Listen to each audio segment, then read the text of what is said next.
mereka, orang-orang yang bukan pribumi Indonesia, menganggap kita pribumi Indonesia adalah sebagai budak-budak mereka. Diam saudara. Berani nggak tes DNA? Diam saudara. Berani nggak tes DNA? Diam saudara. Berani nggak tes DNA?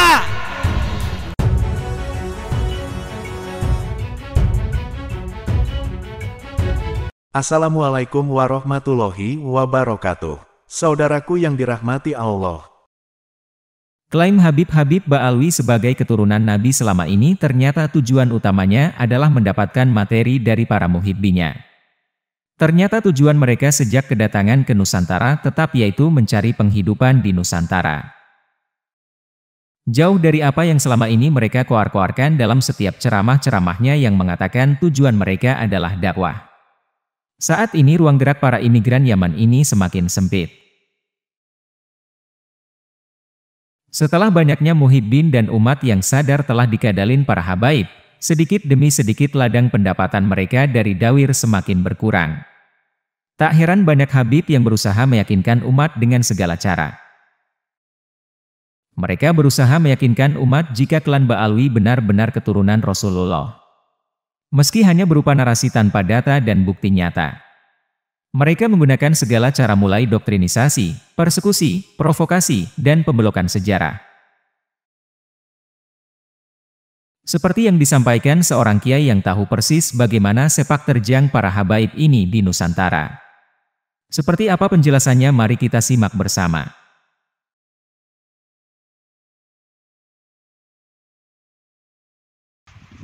PWI ini benar-benar menyelamatkan bangsa, terutama para muhibbin itu jangan sampai terkuras pada para habaib. Karena apa? Rata-rata habaib nggak kerja. Tapi bagaimana bisa dapat uang besar? Di antara salah satu tadi, ya, dipirit dulu, nanti mobil itu yang diincar yang mana, yang diminta. Pak Haji, saya mobilnya minta satu. Langsung porturnya itu gak berikan pada saya. Padahal itu sebenarnya kalau kita melihat itu ada wirid-wirid sebelum datang itu sudah diasmai, sudah pakai semacam wirid. Saya jagongan dengan Gus Abdullah Sa'ad. Abdullah Sa'ad itu wiridannya hari itu benar-benar mulai berjam sampai subuh. Wirid. Ini mengharapkan saya ingin uang 1 miliar. Begitu Pak Abdullah Sa'ad di kamarnya satu kamar dengan tasbih itu langsung sak tenggok itu langsung uncal gini. Sing noto ngelusi 10 slot di TKC sini Pak Abdullah Sa'ad. Begitu sampai sholat subuh, ada orang memberi uang, datang mobil, kemudian bawa uang 1 miliar. Tapi yang jadi korban muhibbinnya. Inilah yang kita sangat prihatin, bahwa ini adalah sifatnya adalah nasional, dimanapun begitu. Sehingga banyak para muhibbin itu yang penting iso ngai Habib senajan bojo anake ora digagas. Itu banyak semacam itu. Maka bagaimana kita menyelamatkan apa itu bangsa Indonesia dari kekerasan dan kekejaman para habaib. Kemudian saya kebetulan apa itu ngaji di Magelang. Kebetulan yang baca sholawatnya itu adalah Habib. Nah itu Yai, saya itu kemarin tepatnya haji siapa itu? Haji siapa? Saya lupa namanya. Mobilnya banyak sekali. Pak Haji, saya mobilnya minta satu. Langsung porturnya itu gak berikan pada saya. Padahal itu sebenarnya kalau kita melihat itu ada wirid-wirid sebelum datang itu sudah diasmai, sudah pakai semacam wirid. Saya jagongan dengan Gus Abdullah Sa'ad. Abdullah Sa'ad itu wiridannya hari itu benar-benar mulai berjam 12 sampai subuh. Wirid. Ini mengharapkan saya ingin uang 1 miliar. Begitu Pak Dula saat di kamarnya satu kamar dengan tasbih itu langsung sak tenggok itu langsung uncal gitu. Sing noto ngelusi 10 slot di TK1 Pak Dula saat. Begitu sampai sholat subuh, ada orang memberi uang, datang mobil, kemudian bawa uang 1 miliar. Jadi ini apakah lillah, apakah itu sudah dituju ila ruhinya itu? Yang namanya sekarang kan model-model mahabbah kan banyak sekali. Jadi kita khawatir kalau seperti apa itu Pak Bambang sekarang jadi bangkrut, jadi habis uangnya, jadi bangkrut, dan juragan benteknya sudah toko-tokonya tutup semua. Itu ya gara-gara kita. Oleh karena itu kita sebenarnya ingin menyelamatkan bangsa kita. PWI ini benar-benar menyelamatkan bangsa, terutama para muhibbin itu jangan sampai terkuras pada para habaib. Karena apa? Rata-rata habaib nggak kerja. Tapi bagaimana bisa dapat uang besar? Di antara salah satu tadi ya, wirid dulu, nanti mobil itu yang diincar yang mana, yang diminta. Itu sudah gaya lama itu. Terus menikah nuwun sewu supaya kita ini benar-benar apa itu ada kerja real. Bagaimana kita melangkah itu untuk pendekatan. Misalnya ya PWI tingkat provinsi, sowan yang ini Pak. Jawa Tengah ya nanti Jawa Timur tak masuki. Jadi nanti kalau di dalam YouTube itu sudah ada detik-detik apa itu kalau PBNU diam saja itu apakah terjadi muktamar luar biasa kan gitu. Tapi kita itu tidak menginginkan semacam itu, tapi kita ingin sebagai ayah kita itu benar-benar peduli pada anaknya, sehingga masalah apa itu basul masail masalah nasab ini bisa benar-benar terwujud sehingga kita nanti bisa duduk bersama. Ba'alawi kumpulkan perwakilan sini dari Wali Songo kumpulkan, dari Laskar kumpulkan, perwakilan semuanya ada tawar penawar. Sekarang satu misalnya PWI harus menjaga jangan sampai ada gerakan yang sifatnya apa itu fisik, kemudian apa itu, tapi yang kemudian mediatornya PV. Nanti Mbak Alani, ojo kurang ajar. Anak buahku kudu saya itu. Jadi Taufik Laskar. Taufik Asgab itu benar-benar biar tahu bahwa apa itu kejahatan-kejahatan para habaib itu semacam itu harus dihentikan.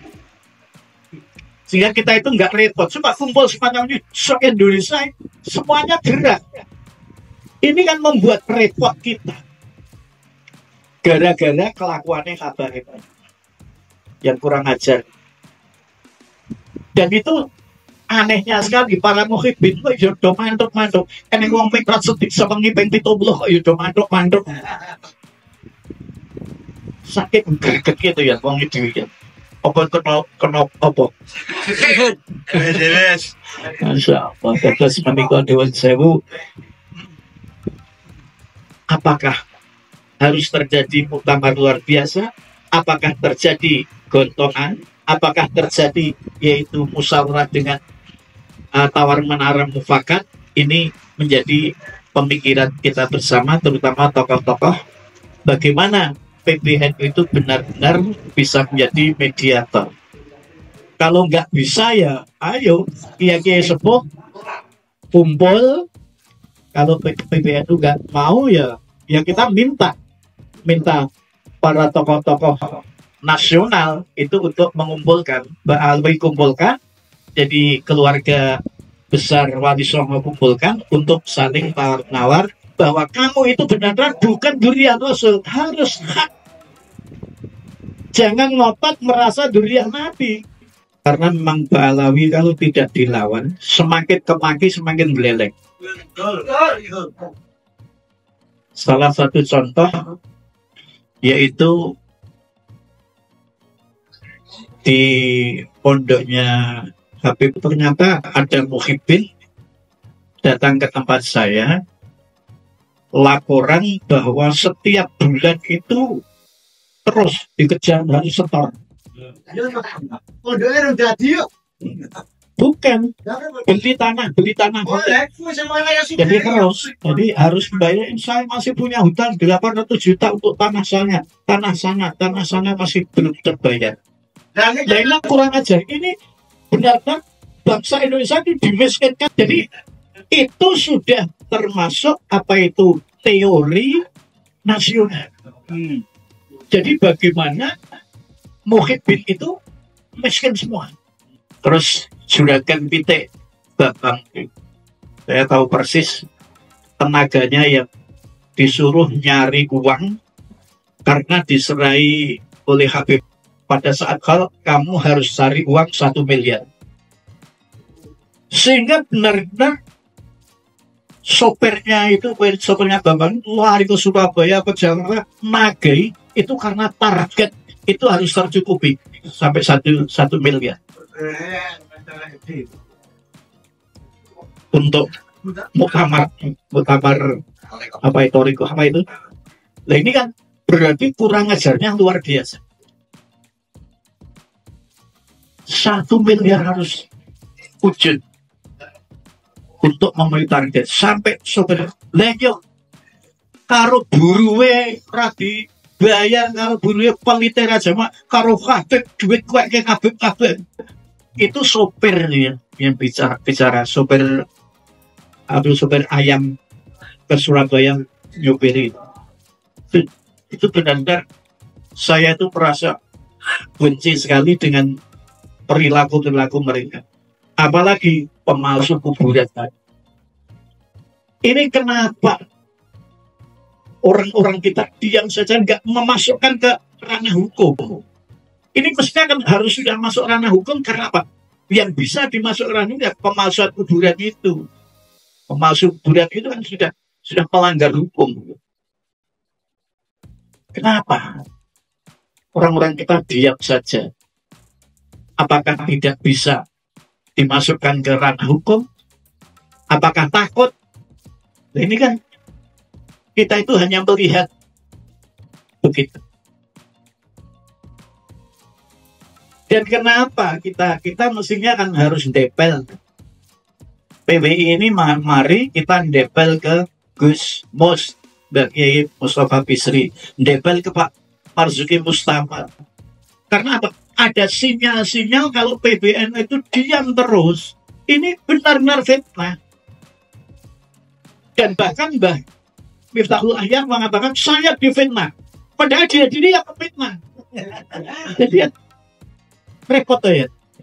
Nah ini bagaimana tidak ada tabayun? Dan mestinya nanti Gus Mus, Pak Marzuki dan sebagainya itu tokoh-tokoh kita itu tabayun dengan PBNU. Ayo PBNU tidak bagaimana ini anak-anak ini akan perang.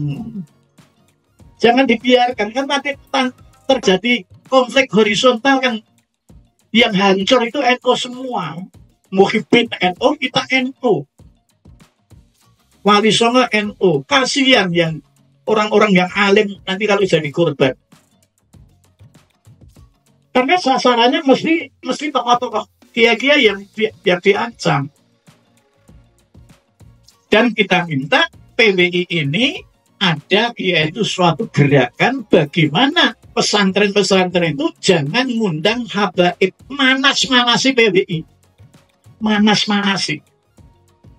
Coba kalau kita lihat di tempatnya Pak Kiai Adnan, padahal ikut di tempatnya Pak Kiai Nawawi, tapi ngundangnya Habib Rifki. Ada spanduk tadi saya lewat itu, ya Allah, Kiai Adnan jejer karo Habib Rifki di foto Senen Kliwon. Nah ini namanya apa? Berarti muhibbin atau pengasuh pondok itu takut sedikit umatnya yang datang. Kalau ada Habibnya kan banyak orang bawa bendera datang. Goyang-goyang bendera, ya Nabi, salam alaika. Temannya Mas Hamid undang Habib, saya diajak bojo saya, anak saya, mbok tindak tenggene Mas Hamid Prasuti. Karena ada undang Habib. Dan Habib itu hebat, kalau dengan kiai ini malah keidit. Tapi dengan kita orang-orang kecil, jangan deh. Kan bingung lah ya. Mas Habib itu dapat uang dari Robito Alawiyah 200 juta. Lagi gontor lagi. Untuk pondoknya. Tapi yang jadi korban muhibbinya. Harus hak. Jangan ngotot merasa duriah Nabi. Bagaimanapun kalau kamu mengaku duriah Nabi tapi tingkahmu semangat itu berarti batal total. Akhlaknya Nabi tidak begitu. Akhlak Nabi tetap innama bu'istu liyutammima makarimal akhlaq. Jadi ulil haq walau kana murran itu selalu kita sampaikan. Jadi ini tugas PWI, saya mohon bagaimana pesantren-pesantren itu jangan mengundang habaib.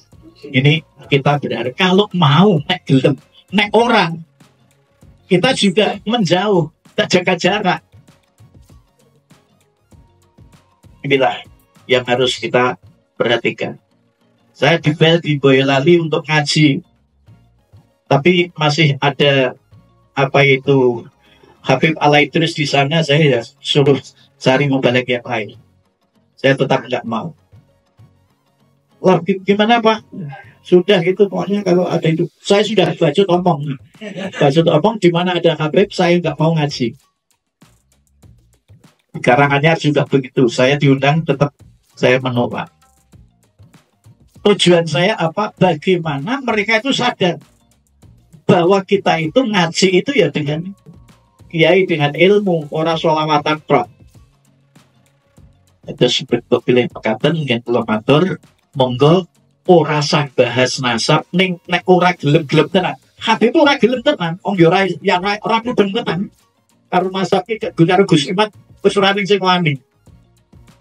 Secara melawan secara ilmiah nggak ada yang berani melawan. Sampai sekarang ditunggu nggak ada yang muncul.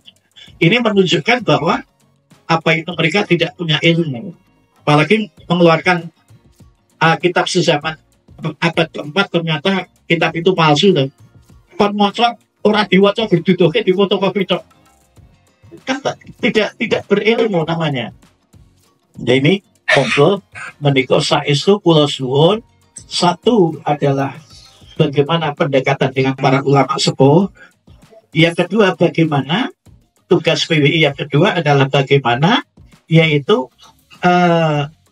sowan pondok-pondok dimohon untuk tidak mengundang habaib agar tidak manas-manasi PWI. Terus menikah nuwun sewu. Kalau pesantren sudah tidak mengundang para habaib, nanti kan insya Allah habaib akan terasa, benar-benar terasa. Ini saya mohon semacam itu, benar-benar PWI itu mendatangi atas nama resmi PWI. Kalau saya sendiri marah-marah di tempat-tempat sawit, bocah-bocah, kok yang ngundang, kok yang Habib, kok yang ngundang kiai, utawa ngaji dewe lah, satu pondok pirang-pirang. Lah mungkin sing rawuh sithik paling. Belum tek modalnya kata sing rawuh sithik. Ada gregetnya lho bocah dhewe kuwi. Terus menika sing dadi ganjelan iki selang sing teko sithik. Terus menika nuwun sewu mbok pilih makaten. Kita tidak ingin perang, tidak ingin yaitu untuk gontok-gontokan di antara sesama bangsa Indonesia, tapi bagaimana kita bisa bermediasi bersama, bicara bersama, itu benar-benar terwujud. Kita menyayangkan Gus Imat siap, habaib nggak mau datang. Lah mau apa? Kalau semacam itu dibiarkan terus ya terus terjadi ini saling kita saling menyalahkan sana menyalahkan sini. Kalau kita baca YouTube secara tuntas itu udah masalah kesel, sing maca kesel. merungokke nggih kesel. Nggih napa nggih? Hanya saling menghantam. Ini yang disebut fitnah. Jadi saya usul di tempatnya Pak Nawawi itu benar-benar terwujud fitnah itu kemana-mana. Siapa dosa yang paling menanggung dosanya? Ya PBNU. Kita tetap mengejar pada PBNU. Meskipun saya itu dikatakan oleh Gus Lukman semacam itu, saya ya Allah, kemuka pula di ngapura Gusti Allah. Saya bisa menanya itu benar-benar amar ma'ruf nahi mungkar demi bangsa dan negara.